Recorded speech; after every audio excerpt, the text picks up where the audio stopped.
नमस्कार दोस्तों, मैं प्रीतम कुमार आप सबों का स्वागत करता हूं आपके अपने चैनल सिद्धार्थ एजुकेशन पॉइंट पर। आज का वीडियो नाउन का पार्ट 3 होने वाला है और इससे पहले हम लोग पार्ट 1 का वीडियो और पार्ट 2 वीडियो हम लोग देख चुके हैं। आप लोगों का सपोर्ट बहुत अच्छा रहा, उम्मीद है कि आप ऐसा सपोर्ट हमेशा बनाए रखेंगे।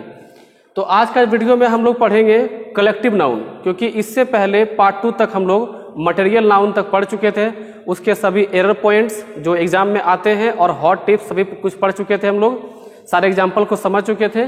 आज हम लोग पार्ट 3 में कलेक्टिव नाउन के सभी भागों को पढ़ने का प्रयास करेंगे, क्योंकि कलेक्टिव नाउन को 3 तरह से हम लोग तोड़ के पढ़ेंगे। ठीक है, तो आइए वीडियो को शुरू करते हैं। उससे पहले जो भी लोग नए व्यूवर्स हैं, पहली बार मेरे चैनल पर आए हैं दोस्तों, तो आप सब्सक्राइब कर लें, बेल आइकन को जरूर दबाएं ताकि आपको वीडियो सबसे पहले मिले और आप उसका लाभ उठा सकें। आइए शुरू करते हैं वीडियो को। तो आज का जो टॉपिक है वो है कलेक्टिव नाउन। देखिए, सबसे पहले शुरू से मैं आपको समझा रहा हूं कि जब तक आप शब्दों को नहीं समझते हैं, अंग्रेजी में वर्ड को नहीं समझते हैं, आप उस टॉपिक को नहीं समझ सकते। तो कलेक्टिव वर्ड आखिर पहले बना कैसे होगा, किस प्रकार से इसके मीनिंग को हम समझ सकते हैं, उसको ध्यान रखिएगा। ठीक है, जैसे एक वर्ड होता है कलेक्ट और इससे बना है एक वर्ड कलेक्शन। ठीक है, तो कलेक्ट माने होता है जमा करना, ये एक प्रकार से वर्ब है, और कलेक्शन मतलब एक तरह से नाउन होता है, क्योंकि ध्यान रखिए जिस भी वर्ड के अंत में आई ओ एन रहे उसे हम नाउन समझते हैं, और कलेक्टिव जिसके अंत में आई भी ई रहे उसे हम सामान्यतः एडजेक्टिव समझते हैं। तो ये एक प्रकार से गुण बताने वाला वर्ड है, जिसका मतलब होता है समूह को दर्शाने वाला, ग्रुप को दर्शाने वाला। ठीक है, तो कलेक्टिव नाउन में हम लोग मेनली क्या पढ़ने वाले हैं, समूह को पढ़ने वाले हैं, ग्रुप को पढ़ने वाले हैं, लेकिन बहुत ही डीप तरीके से, बहुत ही डेप्थ तरीके से, ताकि आपका एग्जाम में इससे एक भी क्वेश्चन नहीं छूटे। मैक्सिमम जो आप एरर बनाते होंगे, जैसे कि furniture, garbage, luggage, jury, parliament, conference, public, people, इस तरह के सभी वर्ड जो होते हैं वो आपका कलेक्टिव नाउन से संबंधित होता है और आप इसमें फंस जाते हैं। तो आइए इसको शुरू करते हैं और इसके डेफिनेशन को देखते हैं। कलेक्टिव नाउन का डेफिनेशन लंबा चौड़ा ना लिख करके मैं एक बहुत ही शॉर्ट तरीके से लिखने का प्रयास करता हूं ताकि आपको समझने में आसानी हो। जैसे the noun that shows collection, यानी ऐसा नाउन जो कलेक्शन को दर्शाता हो। शो मैंने क्या होता, दर्शाना, और यहाँ कलेक्शन की बात क्या हो रही है, जमावट, यानी कि समूह यानी ग्रुप की बात हो रही है। तो ऐसा नाउन को हम लोग पढ़ना है जो कि कलेक्शन को दिखाता हो। हिंदी में आप ये समझ सकते हैं कि वैसे नाउन जो किसी समूह को दर्शाता हो या किसी ग्रुप को दर्शाता हो उसे हम कलेक्टिव नाउन कहते हैं। ठीक है, अब देखिए कलेक्टिव नाउन जो होता है, इसका एग्जाम्पल जैसे आप लोग सुने होंगे, जैसे कि आर्मी, जैसे पब्लिक, जैसे ए बंच ऑफ की, है ना, ए बंच ऑफ कीज। जैसे आप सुने होंगे जूरी, जैसे आप सुने होंगे पार्लियामेंट। ध्यान रखिएगा, पार्लियामेंट का मतलब संसद भवन नहीं होता है। पार्लियामेंट का मतलब होता है एक प्रकार का मीटिंग का समारोह। ठीक है, तो ये सारे वर्ड जो है कलेक्टिव नाउन के एग्जाम्पल हो गए।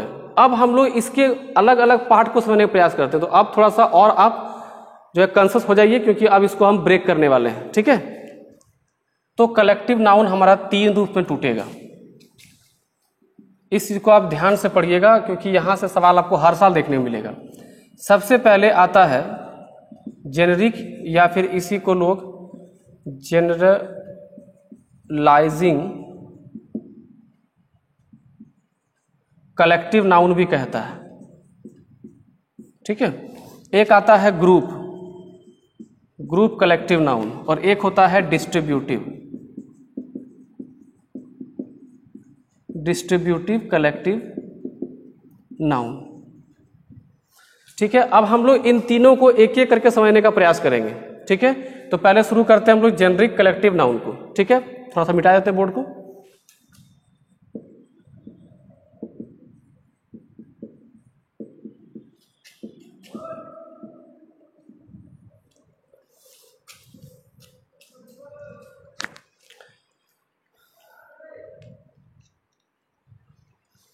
तो आइए हम लोग जेनरिक कलेक्टिव नाउन को समझने का प्रयास करते हैं। तो सबसे पहले इसका डेफिनेशन देखिए, जेनरिक वर्ड जो आया है वो आया है जनरल से।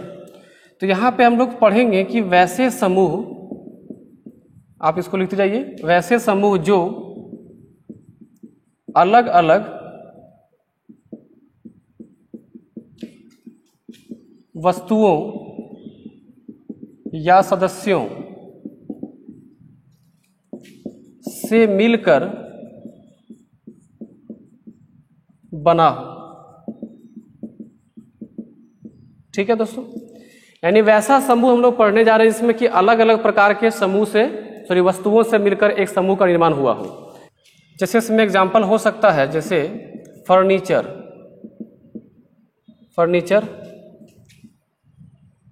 Garbage, luggage, scenery, machine, ETC। ठीक है। अब देखिए फर्नीचर में आप जानते हैं क्या होता है, गार्बेज कूड़ा करकट, लगेज यानी कि जो सामान हम लोग बनाते हैं लगेज, सीनरी मतलब प्राकृतिक दृश्य होता है, मशीन मतलब इंजन हो गया। अब थोड़ा इसमें समझने का प्रयास करते हैं कि फर्नीचर, गार्बेज, लगेज, सीनरी ये सब इसमें कैसे आया। जैसे फर्नीचर की बात करते हैं, अगर आप कोई दुकान जाते हैं और आप फर्नीचर का डिमांड करते हैं तो भाई वो आपको दे नहीं पाएगा, वरना आप एक बार डिमांड करके देख लीजिए कि हमको फर्नीचर चाहिए, तो वो पहले आपको क्वेश्चन करेगा कि आपको फर्नीचर में क्या चाहिए, कुर्सी, टेबल, बेड, है ना, क्या चाहिए उसमें से आपको। तो आप जो है उसमें से एक नाम बोलते हैं, हमको चेयर चाहिए, या हमको बेड चाहिए, या हमको डाइनिंग टेबल चाहिए। ठीक है।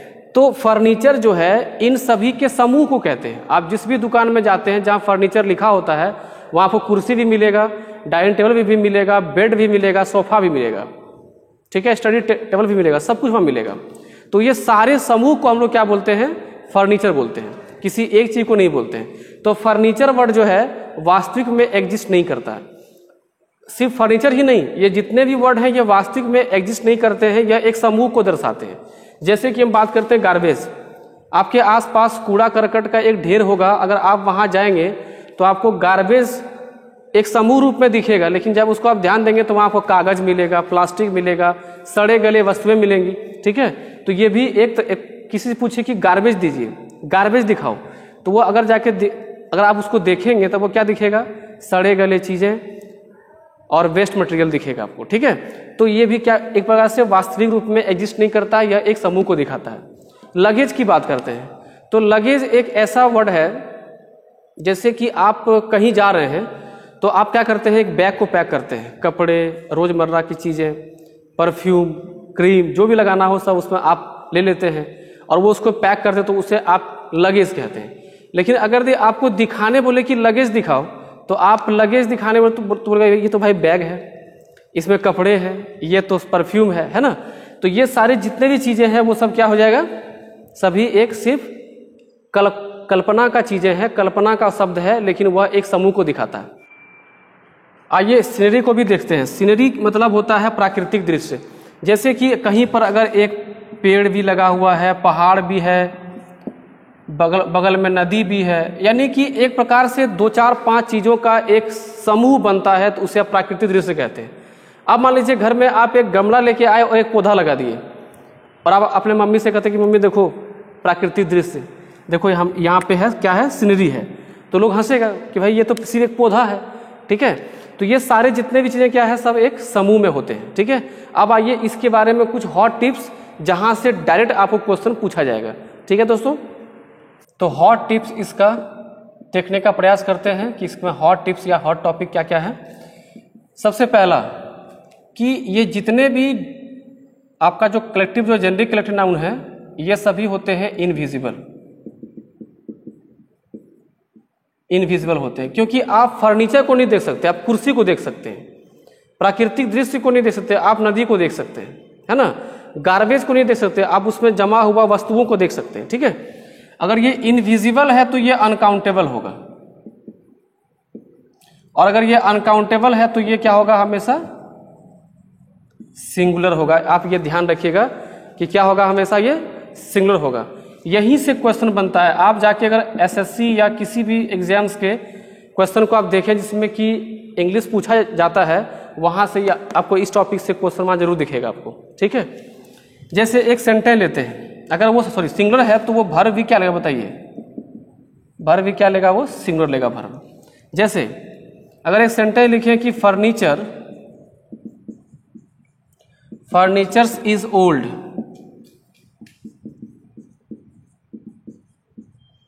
फर्नीचर्स आर ओल्ड,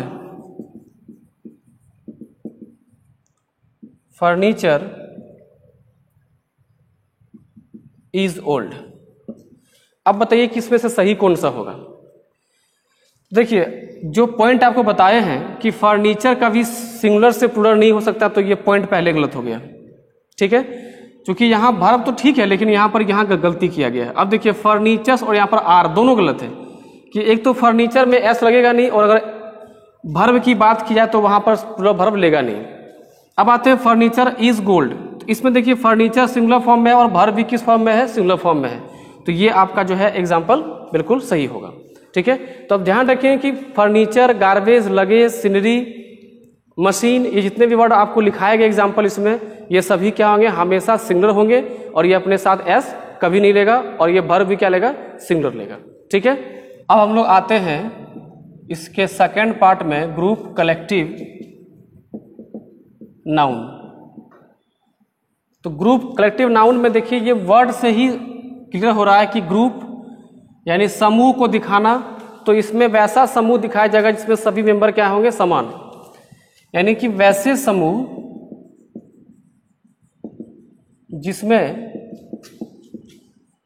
सभी मेंबर यानी सदस्य समान हो, यानी जिसमें सभी एक जैसे हो, यूनिफॉर्म हो। जैसे हम बात करते हैं पुलिस का, तो पुलिस भी क्या है, ग्रुप कलेक्टिव नाउन है, क्योंकि पुलिस कभी एक व्यक्ति नहीं हो सकता है। एक व्यक्ति को हम पुलिस मैन बोलते हैं, पुलिस पर्सन बोलते हैं, लेकिन जब हम पुलिस की बात करते हैं तो ये पूरे समूचे पुलिस डिपार्टमेंट की बात होती है, एडमिनिस्ट्रेटिव डिपार्टमेंट की बात होती है, सभी लोग उसमें आ जाते हैं। आप जब आर्मी की बात करते हैं तो आर्मी कोई एक आदमी नहीं हो सकता है, सभी सैनिक मिलकर क्या होता है, एक आर्मी का निर्माण होता है, ग्रुप का निर्माण होता है। तो इसमें एग्जाम्पल क्या क्या होगा, जैसे पुलिस, आर्मी, पब्लिक, फेयर यानी मेला, ठीक है। इस प्रकार के कुछ, फेयर इसमें नहीं होगा। तो इस प्रकार के जितने वर्ड आपको देखने को मिलेंगे ये सब किस में होंगे, ग्रुप कलेक्टिव नाउन में होंगे, ईटीसी। अब इसका जो फीचर है, इसका जो हॉट टिप्स क्या है वो जरा आप ध्यान रखिएगा। यहां से क्वेश्चन कई बार आया है, कई बार। इसका जो हॉट टिप्स है वो ये है कि ग्रुप कलेक्टिव नाउन, हम GCN शॉर्ट फॉर्म में लिख दिए, ग्रुप कलेक्टिव नाउन जो है हमेशा वो किस फॉर्म में होता है, प्लूरल फॉर्म में होता है। और ये वर्ब कौन सा लेगा, वर्ब भी लेगा, वो प्लूरल लेगा। क्योंकि पिछले वीडियो में आपको समझा चुके हैं कि किस प्रकार से सब्जेक्ट होता है और वर्ब किस प्रकार से आता है, क्यों सिंगुलर सब्जेक्ट में क्यों सिंगुलर वर्ब आता है, क्यों प्लूरल सब्जेक्ट में क्यों प्लूरल वर्ब आता है। इसलिए आपको पहला वीडियो, इससे पहले जो वीडियो अपलोड हुए हैं उसको देखना जरूरी है। अब जैसे कि मान लीजिए कहीं पे लिखा गया है पुलिस वॉज कमिंग, तो ये गलत होगा। इसमें हो जाएगा आपका पुलिस वर कमिंग, क्योंकि वॉज होता है सिंगुलर और वर क्या होता है, प्लूरल फॉर्म में होता है। और पुलिस किस में है, ग्रुप कलेक्टिव नाउन में है, तो ये भी किस फॉर्म में है, प्लूरल फॉर्म में है। तो इन सब बातों का आप ध्यान रखेंगे कि किस प्रकार से नाउन और किस प्रकार से वर्ब के बीच तालमेल बिठाना है, ठीक है। पॉइंट 2 ये है कि किसी भी ग्रुप कलेक्टिव नाउन में आप एस या ईएस नहीं जोड़ सकते, क्योंकि दोस्तों वो पहले से प्लूरल है। जो पहले से प्लूरल फॉर्म में है तो उसको आप प्लूरल फॉर्म में फिर से नहीं बना सकते। मान लीजिए कोई आदमी यहाँ तक खाना खा लिया, तो आप बोलोगे फिर से खाना खाओ, तो वो शायद खाना नहीं खाएगा। इसी प्रकार से जो प्लूरल फॉर्म में पहले से है तो उसमें आप जबरदस्ती एस या ईएस नहीं लगा सकते हैं। जैसे कि मान लीजिए आपको लिखा गया है पुलिस, आप इसमें कर देंगे पॉलिसेस, तो ये गलत हो जाएगा। कहीं पर लिखा हुआ है आर्मी, आप इसको कर दिए आर्मीज, तो ये भी गलत हो जाएगा। यानी कि ग्रुप कलेक्टिव नाउन को आप सिंगुलर से प्लूरल फॉर्म में नहीं कर सकते। तो ये 2 पॉइंट आप ध्यान रखिएगा। आइए इसके अंतिम पॉइंट पे चलते हैं। उसके बाद आपको जो कहानी के बारे में मैंने बताया था वो कहानी बता करके इस वीडियो को अंत करेंगे। तो तीसरा है डिस्ट्रीब्यूटिव कलेक्टिव नाउन। अब ये डिस्ट्रीब्यूटिव कलेक्टिव नाउन क्या है? देखिए, डिस्ट्रीब्यूटिव वर्ड से मतलब होता है टूटने योग्य, जो टूट सकता हो, जो आसानी से टूट जाता हो। ठीक है, तो इसमें हम लोग लिखेंगे कि वैसे समूह जो कभी साथ मिलकर काम करते हो अथवा कभी अलग अलग रहकर काम करते हो। ठीक है, एग्जाम्पल लेते हैं। यानी कि इसमें हम समझेंगे कि which that type of group which works together at A time और दे वर्क पार्शियली और सेपरेटली समटाइम्स। ठीक है, जैसे कि मान लीजिए एग्जाम्पल लेते हैं जूरी।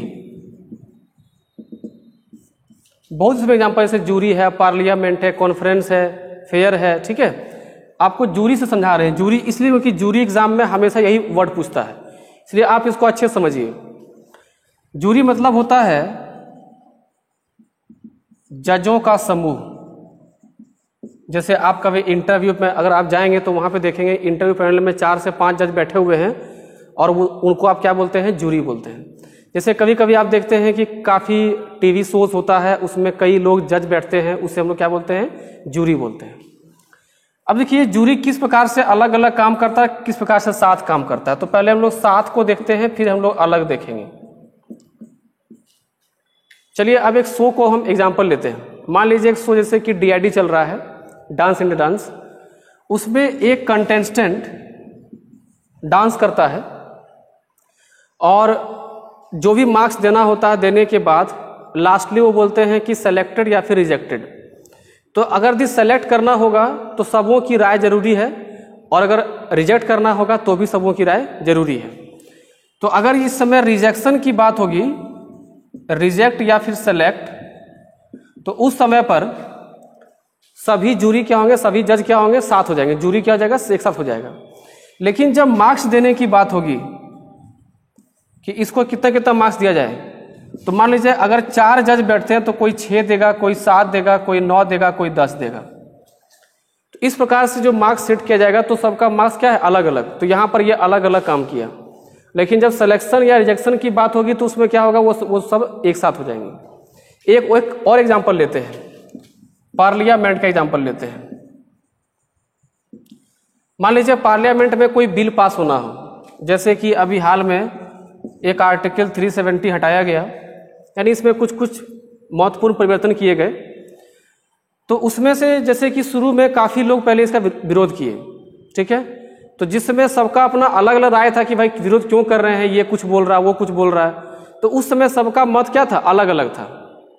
ठीक है, और पार्लियामेंट में सभी लोग एक साथ बैठते हैं, समूह में बैठते हैं। तो उस समय जिसमें उसका सबका राय अलग अलग था, तो उस समय पार्लियामेंट क्या हो जाएगा? अलग अलग हो गया, तो वो क्या हो जाएगा? प्लूरल फॉर्म में हो जाएगा। Parliament are divided. ठीक है, लेकिन जब लास्टली 370 जब पास हो गया, ये बिल जब पास हो गया ये, तो उसके बाद क्या हो गया? पार्लियामेंट वहां पर एक साथ आ गई कि हाँ भाई इसको पास करना चाहिए। तो जब एक साथ आ जाएगा तो क्या हो जाएगा? वो सिंगुलर हो जाएगा। इसको बहुत ध्यान समझिएगा। ठीक है, अब हम एग्जाम्पल लेके दिखाते हैं कि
आइए अब कुछ एग्जाम्पल को, कुछ सेंटेंस को देखते हैं। आपके सामने 4 सेंटेंस लिखा हुआ है और आपको देखना है कि इनमें से सही कौन है और कौन गलत है। देखिए, पहला दिया है कि the jury was united on selection. ठीक है, यानी कि सिलेक्शन करने के बाद पर जूरी क्या हो गया, एक मत हो गई। तो जब एक मत हो जाएगी, जब कोई भी डिस्ट्रीब्यूटिव कलेक्टिव नाउन एक साथ हो जाएगी, तो उस समय पर वह क्या हो जाता है, सिंगुलर, और वर्ब भी क्या लेता है, सिंगुलर। तो इस प्रकार से यह कॉम्बिनेशन कैसा, बिल्कुल सही है। अब यह देखिए, the jury was divided while giving points, यानी कि जब पॉइंट देने की बात होगी, तो बात हो रही है, तो उसमें वो क्या हो गए हैं, सब अलग अलग पॉइंट दे रहे हैं। तो जब ये अलग अलग हो गया तो ये किस फॉर्म में हो जाएगा, प्लूरल फॉर्म में हो जाएगा। तो यहाँ पर वर्ब जो है वॉज नहीं होकर के क्या हो जाएगा, इसमें प्लूरल फॉर्म में क्या क्या हो जाएगा, वर हो जाएगा। अगर यहाँ पे होता इज तो यहाँ पे हम आर कर देते। ठीक है, वॉज है तो हम क्या कर दिए, वर कर दिए। अब यहाँ देखिए, the parliament was United over GST, यानी आपको देखना है कि यूनाइटेड वर्ड दिया है कि डिवाइडेड वर्ड दिया है। अगर यूनाइटेड है तो वो एक मत हुआ है, और एक मत हुआ है तो ये सिंगुलर है, इसमें वॉज क्या है, सही है। अब देखिए, पार्लियामेंट डिवाइडेड, तो डिवाइडेड है तो ये किस फॉर्म में होगा, प्लूरल फॉर्म में होगा। तो यहाँ पे वर्ब किस फॉर्म में है, प्लूरल फॉर्म में है, यानी कि ये बिल्कुल सही है। अब आइए इसके पॉइंट को समझते हैं। 2 से 3 पॉइंट है, उसको आपको जानना बेहद जरूरी है। ठीक है,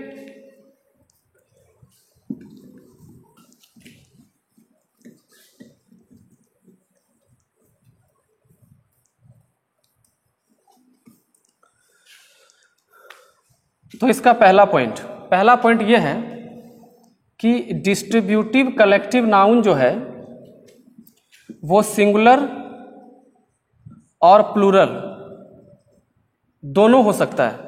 कब, जब वो यूनाइटेड की बात करेगी, यूनाइट, एक साथ आने की बात करेगी, एक साथ काम करने की बात करेगी, तो वो क्या हो जाएगा, सिंगुलर।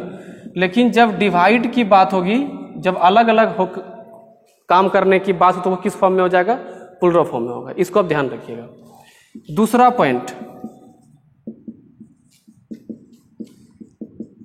डिस्ट्रीब्यूटिव कलेक्टिव नाउन के पहले द का प्रयोग अनिवार्य है। यानी जैसे जूरी रहे, पार्लियामेंट रहे, ये सब वर्ड, पब्लिक रहे, ये सब वर्ड अगर दिया रहे तो उसके पहले आपको द लगाना अनिवार्य है, वरना वो सेंटेंस गलत हो जाएगा। पॉइंट नंबर 3 बेहद इंपॉर्टेंट, एक वर्ड है कैटल, माने होता है जानवरों का समूह, जानवरों का समूह। ठीक है, तो कैटल एक ऐसा वर्ड है जो कई बार एग्जाम में रिपीटेड है, कई बार पूछा है, सैकड़ों बार ये वर्ड आया होगा। तो और एग्जाम में क्या करता है कि इसके साथ कैटल्स लगा देता है और वहां पर आर कर देता है। तो ठीक है, कैटल में आर तो लगेगा लेकिन इसमें एस नहीं होगा। ध्यान रखिएगा कि कैटल एक ऐसा वर्ड है जो बिना एस के आता है और ये प्लूरल फॉर्म में होता है। ये किस रूप में होता है, प्लूरल फॉर्म में होता है। और वर्ब कैसा लेता है, वर्ब भी प्लूरल लेता है। आइए चौथा पॉइंट देखते हैं। जैसे एक वर्ड आप लोग देखे होंगे न्यूज, तो न्यूज भी डिस्ट्रीब्यूटिव कलेक्टिव नाउन है और इसके पहले भी आपको द का प्रयोग करना अनिवार्य है। इसलिए आप देखते होंगे हमेशा न्यूज वर्ड के पहले आपको द लिखा हुआ मिलेगा। तो इसलिए आप ध्यान रखेंगे कि न्यूज के पहले भी आप हमेशा द का प्रयोग करेंगे। अब आइए हम लोग उस कहानी की ओर चलते हैं जिसके माध्यम से आप नाउन को हमेशा के लिए याद रख सकते हैं। ठीक है, बहुत ही मजेदार कहानी है, ध्यान से सुनिएगा। कहानी को शुरू करने से पहले सभी 5 नाउन को आपके सामने लिख देता हूं।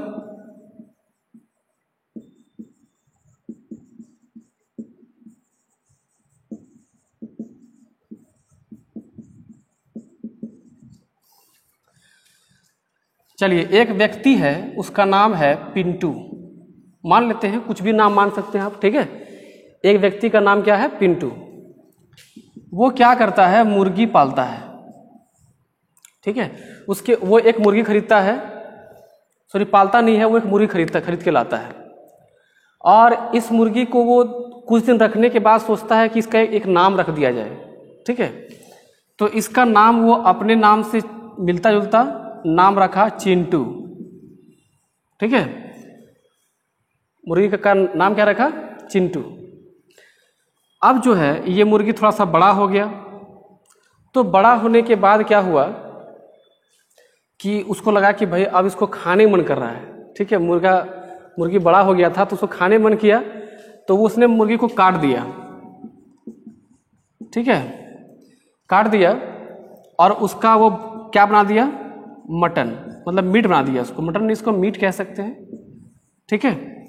और वो मीट को क्या है, तौल के देखा तो निकला उसमें कितना, 1.5 kg, ठीक है। अब इसका भाई आता है, पिंटू का भाई सिंटू आया, और सिंटू को भी इस मुर्गी से काफी प्यार था, तो वो पूछा कि भाई चिंटू कहाँ है, तो बोला चिंटू तो खत्म हो गया, उसको तो काट दिया गया और वो जो है अब जो है मीट के रूप में हो गया है। तो ये पूछा कि चिंटू कितना निकला, तो 1.5 kg यानी कि 1.5 kg निकला। तो आप देखिए कि यहाँ पर एक मुर्गी जब वो पकड़ के लाता है तो उसमें ये कोई नाम नहीं होता है। अगर वो इस जानवर के जैसा, सॉरी इस पक्षी के जैसा 3-4 पक्षी और ले आता तो सबका नाम क्या होता, मुर्गी, यानी मुर्गी नाम क्या हो गया, कॉमन, यानी ऐसा नाम जो सबके लिए चल सकता हो, सबके लिए चलेबल हो, वो क्या होगा, कॉमन नाम होगा। इसका जैसे ही नाम रखा चिंटू, तो चिंटू क्या हो गया, प्रॉपर नाउन हो गया, ठीक है। चिंटू कैसा नाम हो गया, प्रॉपर नाउन हो गया। अब चिंटू को काटने के बाद जब ये मीट में चेंज हो गया, जब उसको वो तौल लिया, तो जिस चीज को हम आसानी से तौल सकते हो, माप सकते हो, उसे हम क्या कहते हैं, मटेरियल नाउन कहते हैं। अब ये मीट को उसने पकाना शुरू किया, जब इस मीट को पकाना शुरू किया तो उससे सेंट निकला, और वो जो सेंट निकल के जो नाक तक पहुंचेगा तो बड़ा ही टेस्टी उसको फील होगा। तो ये सेंट को वो फील कर पाया, इस सुगंध को क्या किया, फील कर पाया। तो ये सुगंध क्या हो गया, ये सुगंध हो गया आपका एब्स्ट्रैक्ट नाउन, क्योंकि सुगंध को तो हम देख नहीं सकते हैं, छू नहीं सकते, क्या कहते हैं, महसूस। तो एब्स्ट्रैक्ट नाउन क्या है, जिससे हम छू ना सके, गिन ना सके, केवल महसूस कर सके। अब मान लीजिए ये पिंटू एक व्यापारी होता, बड़ा व्यापारी होता, तो मुर्गी कम से कम 200 पालता, 400 पालता, 10 पालता, 20 पालता, यानी एक समूह में रखता। तो समूह को दिखाने वाला क्या होता है, कलेक्टिव नाउन होता है। तो इस प्रकार से आप अगर इस कहानी को याद रखते हैं तो आप इस प्रकार से सभी नाउन को आराम से आप याद कर सकते हैं कि भाई एक पिंटू था, उसने एक चिंटू को पाला, बड़ा हुआ, काट लिया, वजन करके उसको खा लिया, सारा नाउन आपके अंदर पहुंच गया, ठीक है। तो उम्मीद करता हूं कि आपको नाउन समझ में आया होगा।